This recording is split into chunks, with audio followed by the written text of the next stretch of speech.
It was a dull autumn day, and Jill Pole was crying behind the gym. She was crying because they had been bullying her.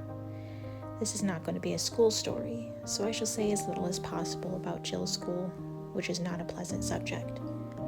It was coeducational, a school for boys and girls, what used to be called a mixed school. Some said it was not nearly so mixed as the minds of the people who ran it. These people had the idea that boys and girls should be allowed to do what they liked.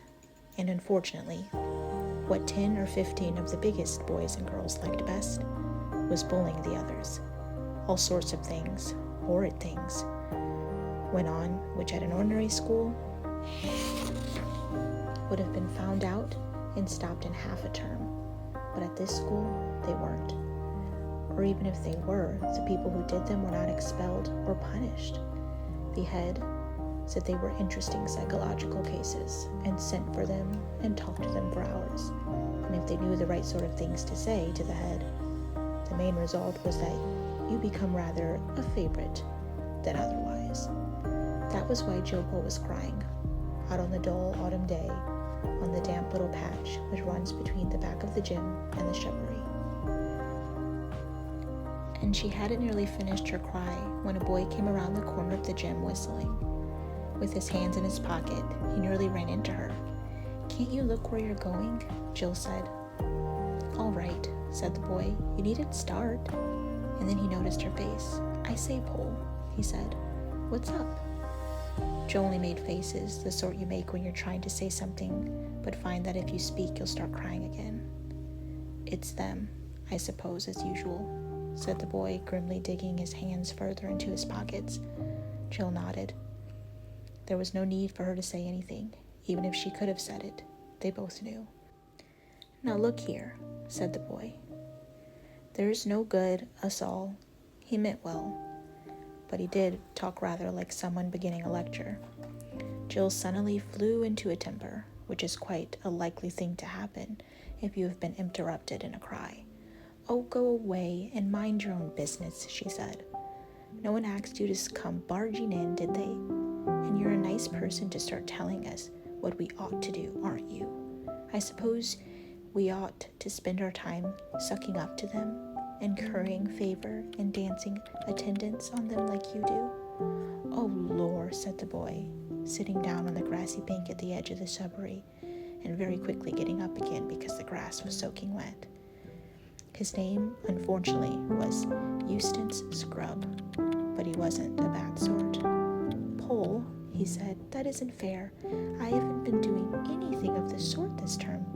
I didn't even stand up to Carter about the rabbit, and I didn't keep the secret about Smivens, under torture too, and I don't know, and I don't care," sobbed Jill. Scrub saw that she wasn't quite herself yet, and very sensibly offered her a peppermint. He had one too. Presently, Jill began to see things in a clearer light. "I'm sorry, Scrub," she said presently. "I wasn't fair. You have done all that this term. Then wash out the last term if you can," said Euston. "I was a different chap then. I was gosh. What a little tick I was." "Well, honestly, you were," said Jill. "You think there has been a change then?" said Euston. "It's not only me," said Jill. "Everyone's been saying so. They've noticed it.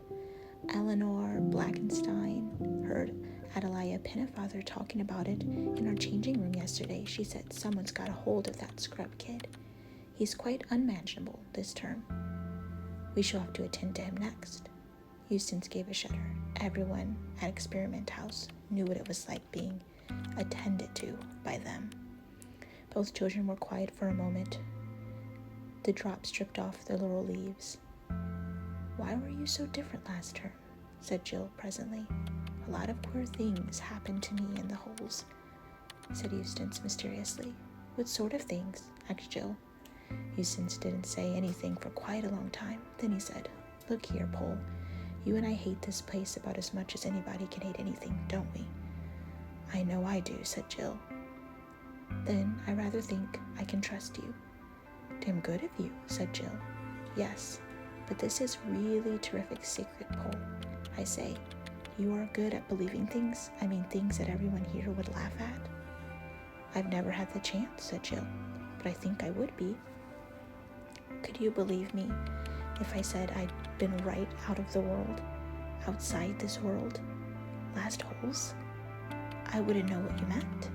Well, don't let's bother about the worlds then. Supposing I told you I'd been a place where animals can talk, and where there are enchantments and dragons and, well, all the sorts of things you have in fairy tales. Scrub felt terribly awkward as he said this, and he got red in his face. How do you get there? Said Jill. She had also felt curiously shy. The only way you can, by magic, said Euston, almost in a whisper. I was with 2 cousins of mine. They were just whisked away. They'd been there before.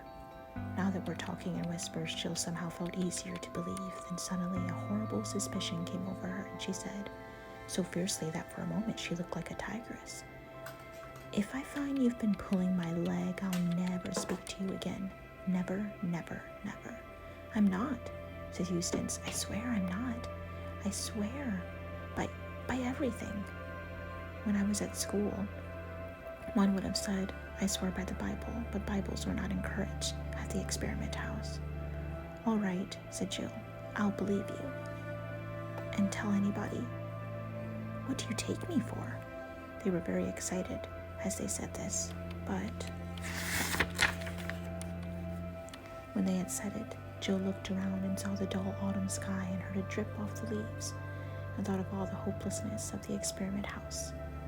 It was a 13-week term, and there was still 11 weeks to come, she said. But after all, what's the good? We're not there, we're here. And we jolly well can't get there, or can we? That's what I've been wondering, says Euston. When we came back from that place, someone said that 2 Pevenus kids, that's my 2 cousins, could never go there again. It was their 3rd time there, you see. I suppose they've had their share. But he said, never I couldn't. Surely he would have said so unless he meant that I was to get back. And I can't help but wondering, can we? Could we? Do you mean do something to make it happen? Euston nodded. You mean we might draw a circle on the ground and write things in queer letters in it? I stand inside and recite charms and spells.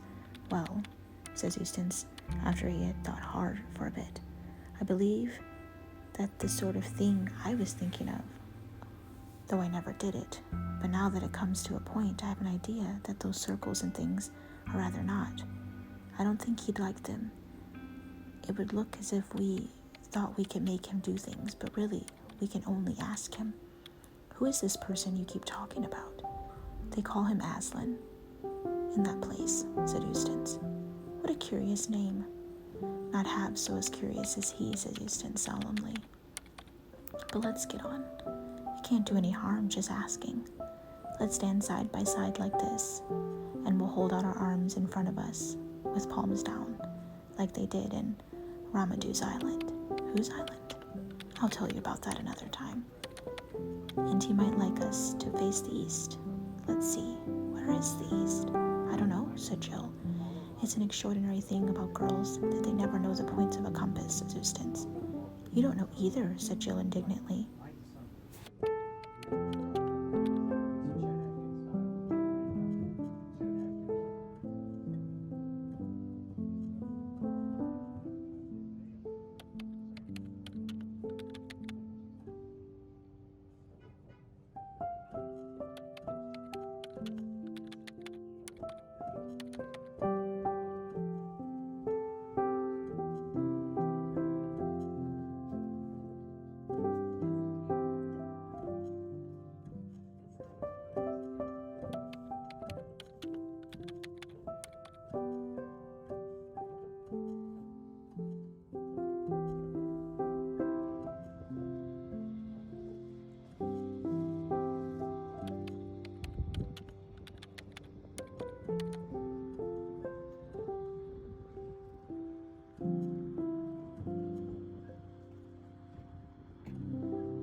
Yes, I do. If only you didn't keep interrupting. I've got it now. That's these, facing up to the laurels. Now, will you say the words after me? What words? Asked Jill. The words I'm going to say, of course, answered Euston. Now. And he began. Aslan, Aslan, Aslan. Aslan, Aslan, Aslan, repeated Jill. Please let the two of us go into... At that moment, a voice from the other side of the gym was heard shouting out, Pole, yes. I know where she is. She's bubbling behind the gym. Shall I fetch her out? Jill and Euston gave one glance at each other, dived under the laurels, and began scrambling up the steep, earthly slope of the shrubbery, at the speed at which did them each great credit. Owing to the curious methods of teaching at the experiment house, one did not learn much French or math or Latin or things of that sort, but one did learn a lot about getting away quickly and quietly when they were looking for one. After about a minute's scramble, they stopped to listen. They knew by the noises they heard that they were being followed. If only the door would open, said Scrub, as they went on, and Jill nodded.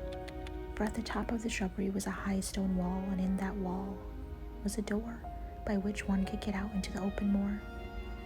This door was nearly always locked, but there had been times when people found it open, or perhaps there had been only one time. But you may imagine how the memory of even one time kept people hoping and trying the door, for if it should happen to be unlocked, it would be a splendid way to get outside of the school grounds without being seen.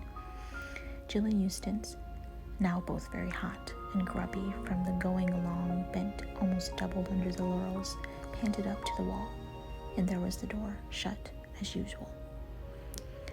It's sure to be no good, said Euston, with his hand on the handle, and then, oh, by gum, the handle turned and the door opened.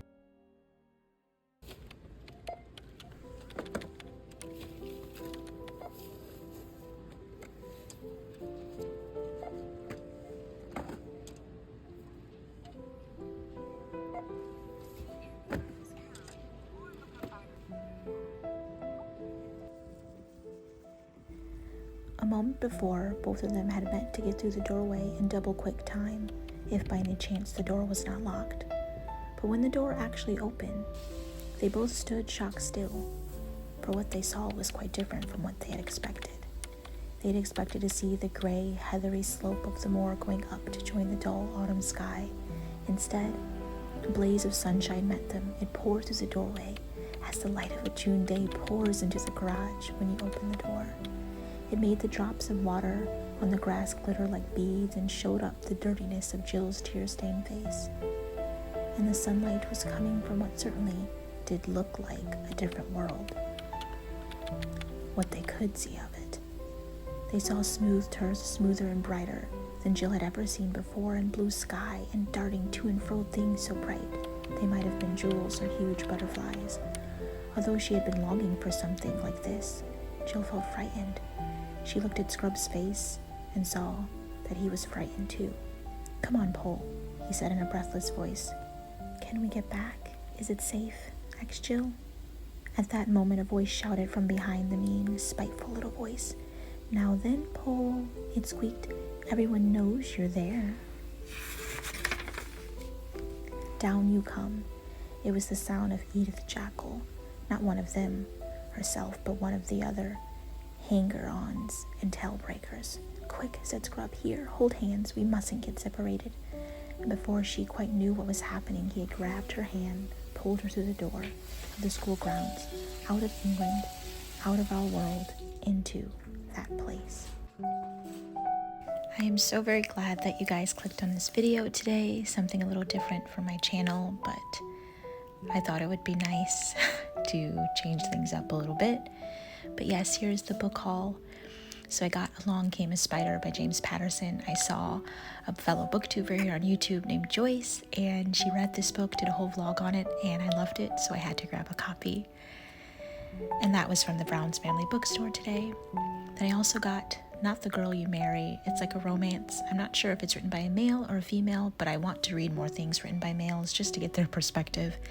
And basically, he's gonna write an article about a girl and how to lose a girl, and then he meets a girl and doesn't want to lose her. And then we have another romance. This is written by a man, the flip side, and the main character is kind of struggling right now, down on his luck, so he decides to flip a coin and let that determine most of his life decisions. He's kind of going through a crisis, and so I thought that would be kind of interesting. Then I got Alley Cross by James Patterson. I saw this all over my Goodreads and Booktube, and it's a middle grade book that follows a young boy whose dad is a detective and kind of teaches him all the ropes because his friend is missing and he's determined to find him. Then it looks like we dive into The Sorority Murder by Allison Brennan, and this looked really interesting. It follows a young man named Lucas who is really interested in the murder of a young girl in a sorority. The police are kind of tossing it as a cold case. Well, he decides to dive deeper to solve the mystery. And then I believe, yes, another James Patterson, Witch and Wizard. And I believe this is like a combination of Harry Potter meets the Hunger Games, James Patterson edition. And so I'm reading both of those series. So I thought, why not pick that book up and read it? And that's also middle grade. Then we have Paula Santiago and the River of Tears. I believe that's how you pronounce it, but this is a middle grade book and it is a hardcover. I really love that. But basically there is this river that you are forbidden to go near, and Paula and her friends are kind of testing those boundaries, and it's not going to end very well. So I thought, why not pick that up?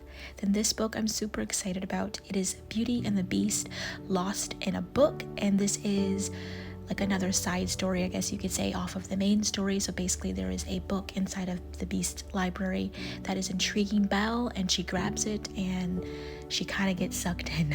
And so that sounds extremely up my alley. And I feel like me and Belle would have been best friends just because she loves books. Then we have Checkmate. This was a book I picked up at Meyer. It is by Allie Hazelwood. It is a romance. It just looked interesting, so I grabbed it to add to my little collection. And then we have another book from Meyer, I believe. Let's see. Yes.